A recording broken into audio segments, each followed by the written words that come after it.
Celebrando los 80 años de la creación del Guernica, el Museo Reina Sofía ha inaugurado la exposición Piedad y Terror en Picasso, El Camino a Guernica, una muestra que reúne 180 obras provenientes principalmente de Nueva York, París, Londres y el propio museo, que muestran la transformación artística en los años previos a esta obra maestra. From 1925 onwards, Picasso's art takes a strange new turning, really. He had not been, up till then, an artist of extreme states and dislocation and terror and fear.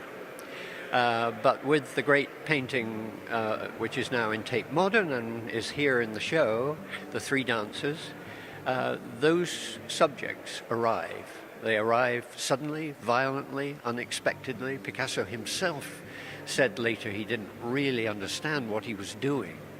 But somehow or other, the kind of extremity of the 20th century arrives for him as a paintable subject. Antes de 1925, el arte de Picasso se caracterizó por retratar escenas íntimas, protegidas en espacios cerrados. Progresivamente, a lo largo de los 10 años que explora esta muestra, su espacio se va invadiendo de cuerpos desmembrados, vulnerabilidad, violencia, dolor y miedo.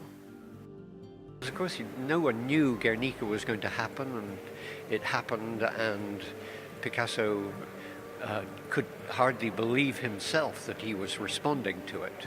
But when you start to think about it, a lot from his previous work went into it. Of course, by the time of Guernica, his subject is exactly that, the room coming to an end, the room ripped apart by the reality of war.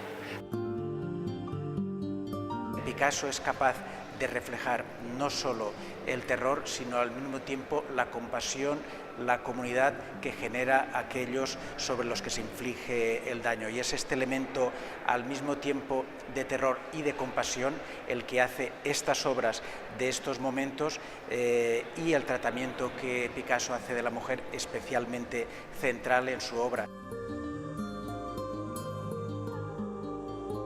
The series of images that we now call weeping women, and which represent weeping women, are very much part of that aftermath. It was as if he couldn't give up the subject of a sort of tragic and unbearable pain. And he used the female head, as he so often did, as the sort of expressive element of that motif. And in his Weeping Women, he invents new ways and oftentimes grotesque but astonishing ways to take the pain to a sort of new level.